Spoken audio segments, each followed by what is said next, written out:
Objective reality is like static, a chaotic mixture of all and infinite possibilities. You isolate and emphasize different aspects of this reality in order to create your own world. How can you move from one perspective to another? How do you go from seeing the glass half empty to the glass half full? You always hear people telling you that you should change your perspective, but they don't tell you how to do that. In this chapter, I will tell you how to do that.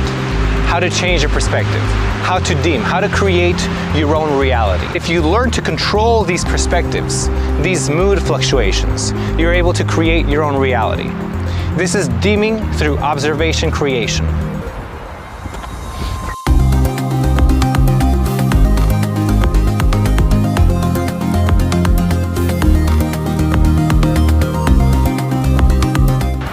How do you create your own reality? You've often heard that you should see the glass half full instead of half empty. What you haven't heard so often is, how do you go about seeing the glass half full instead of half empty?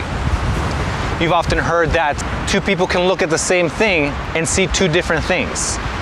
What you haven't heard so often is that you can look at the same thing and see two different things. One day you see the glass half full, the next day your mood changes and you see the glass half empty. How does this happen and what can you do with it? And it was this phenomena that led me to search for and discover the deeming element. You might relate to this experience where at night you're dwelling on past experiences, past traumas, and you feel depressed and you feel dread, and in the morning, even though you try to think about those same things, you don't feel the same way about them. You don't feel the same amount of dread. But the important thing is this, that if you learn to control these perspectives, these mood fluctuations, you're able to create your own reality. This is deeming through observation creation. It would often happen in my daily life that somebody would do something or something would happen that would make me upset. And after dwelling on it for a bit, I would make an effort to get over the problem, and I eventually would. But that would leave me unsatisfied because I didn't really understand why or how I was able to get over the problem. The important thing for me was to understand why the switch happened. So what I would do in these cases is that once I was feeling better about the problem, I would make an effort to go back to my dread. Yes, I would actually make an effort to go back to feeling miserable. Once I felt miserable again, I would make an effort to go back to feeling light. And I would go back and forth like this, trying to analyze what the change consisted of. What was going on here? How was I controlling this? How does this happen? As I did some introspection and I looked inside, I eventually realized that it all came down to an agreement to feel a certain way, a decision to believe a certain thing. It was a type of internal movement that you had to perform, kind of like moving your finger to the left or to the right. A rudimentary action. It's when I got to this point that I realized that this maneuver needed to be its own element, deeming. How can you move from one perspective to another? How do you go from seeing the glass half empty to the glass half full? You always hear people telling you that you should change your perspective, but they don't tell you how to do that. In this chapter, I will tell you how to do that. How to change your perspective, how to deem, how to create your own reality. Most of the reality that you perceive is interpretation, deeming. You decide what you want to see. But most of the time you do it automatically so that you don't even notice when or what you are deciding. And like a person that doesn't control his emotions, he ends up being at the mercy of them. Kind of like how if you don't control your arms, they just fly around everywhere from the inertia of your own movements. And if you haven't learned to control your deeming, you will live at the mercy of your interpretations as if they were absolute truths. And that's where most people are today. Most people live at the mercy of their deeming so that they cannot see the truth beyond their interpretations of reality. When you're looking at an object, it's not really that you are seeing something, but you are making it, you are creating it as you are observing it. You are isolating certain aspects of the picture to make a certain pattern or shape. Here's a common optical illusion of the rabbit duck. You have the eye, and this could be two animals. If you bring your attention to center on the round part of the picture, which is what you focus on when you look at a rabbit, you will see the whole picture as a rabbit. If you focus your attention on this part, when you look at a duck, you focus on that when you see its face, so you will see a duck.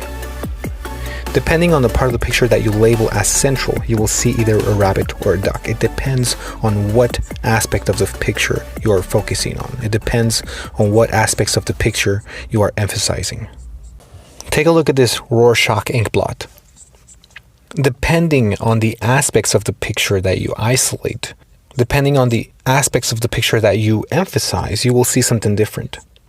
For example, if you emphasize the aspects that are symmetrical within the whole picture, you will often see a face. You can often see a face. There will be something that represents a mouth, kind of like this huge circular shape right here. Something in the middle that you will label as a nose. And two objects on top that you can label as eyes or eyebrows.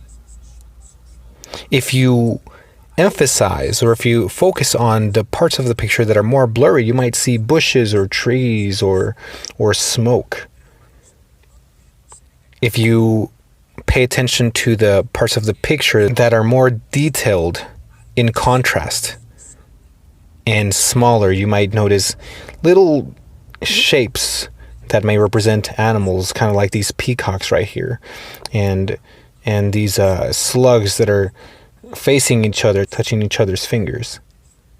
If you focus on the white parts, you might notice different creatures like these alligators right here. But the thing is this, that what you see depends on the details that you emphasize, on the aspects of the picture that you isolate. When you focus on different details, it will affect the bigger picture. You will see a different picture. When you look at these pictures, you are not just observing something, but you have an interpretation in your mind and you are observing that interpretation into the object. This is what I call observation creation. Observation is an action of creation. When you observe something, you are creating it. It is not passive. It is not that an object exists and you observe it. No, it is something that you do actively. You are creating while you are observing. While you are observing, you are creating the reality that is in front of you. You can continue to exercise your deeming ability by using almost anything that you find in front of you. Here's a famous illusion of a spinning ballerina. If you see her spinning to the left, you can try and use your deeming abilities to make her spin to the right, or switch from the right to the left, or make her switch back and forth until you realize that there really isn't a spinning ballerina. It's a flat image. It's not spinning, it's contracting and expanding. A meme that became popular in 2018 is the Yanny Laurel phenomena. If you hear Yanny, you can try and hear Laurel. If you hear Laurel, you can try and hear Yanny. Or you can try and hear both of them at the same time. And you can try and switch it back and forth until you realize that it's not saying either.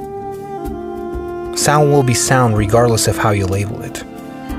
But your mind will make an effort to isolate certain frequencies depending on how you label it. Now let's take that concept and apply it to something in the real world. Now common knowledge will tell you that the grass is green, the sky is blue, and that asphalt is black. But try to use your deeming abilities to turn the asphalt white, to see that the asphalt is white. It's not that you have to magically see that the asphalt is white. You have to see how the asphalt is white. You have to realize that the asphalt is white, if you will.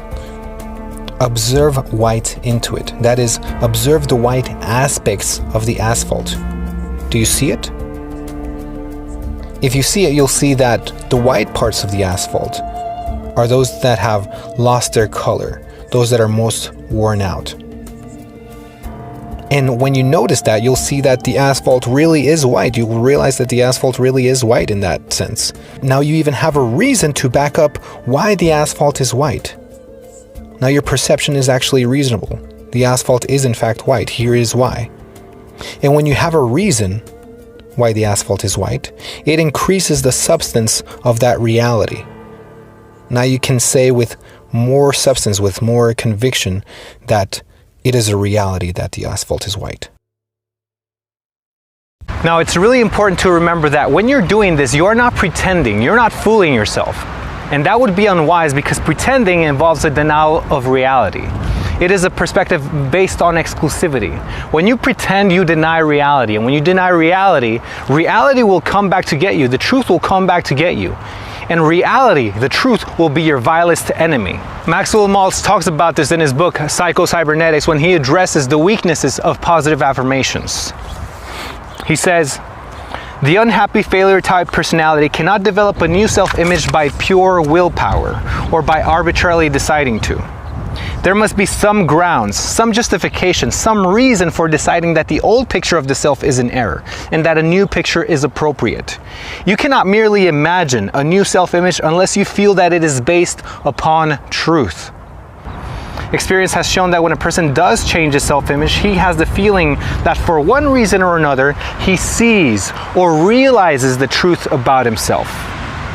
It's this feeling of realization. You don't turn the asphalt white, you realize that it was white all along. Now there are those of you that might say, these are nice mind games and all, but how is this relevant? And to you I would answer like this. Your life crises, your whole life path depends on your ability to control this. What you consider to be true, what you consider to be right or wrong, black or white, up or down. These are all dependent on your deeming. And if you're not aware of how you deem things, or that you can deem things, then you're just rolling the dice on what truth is. As far as practicality, it's relevant even down to the goals that you have in life. Being done with a task, being accomplished, is not a fact. It is a decision to live according to that agreement. The deeming element became most necessary with my problem of finalizing and establishing the whole of this, my philosophical system that I am trying to convey. No matter how many tweaks I did, I never felt like it was complete. This is known as the artist's curse, well known among painters and songwriters who, no matter how many tweaks they do to their piece, they never feel like it's complete. So I simplified this conundrum to a metaphor.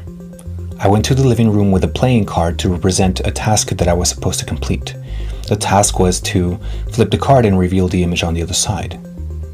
So I flipped the card, and for some reason I still felt that impatience inside of me. The task was not complete. So I flipped it again, and then I flipped it again, and then again, and again. And no matter how many times I flipped the card, I still felt like there was something else to be done. What am I looking for? I wasn't trying to achieve anything specific. I was simply reacting to an impatience and anxiety inside of me. But this impatience had nothing to do with goal adjustment or attainment. That is why one of the most important steps in practicality is that you must establish a goal. You must establish the parameters and the standards which you will use to judge if a goal is accomplished or not. After you meet those standards, you must deem the task done. You must deem it done because you are done. Now, as far as the impatience, the anxiety that remains in your chest, the feeling of emptiness that remains in your life, well, the answer to that is actually very similar to what you just learned. But alas, the attention span is only so long, so I will address that topic in a future video.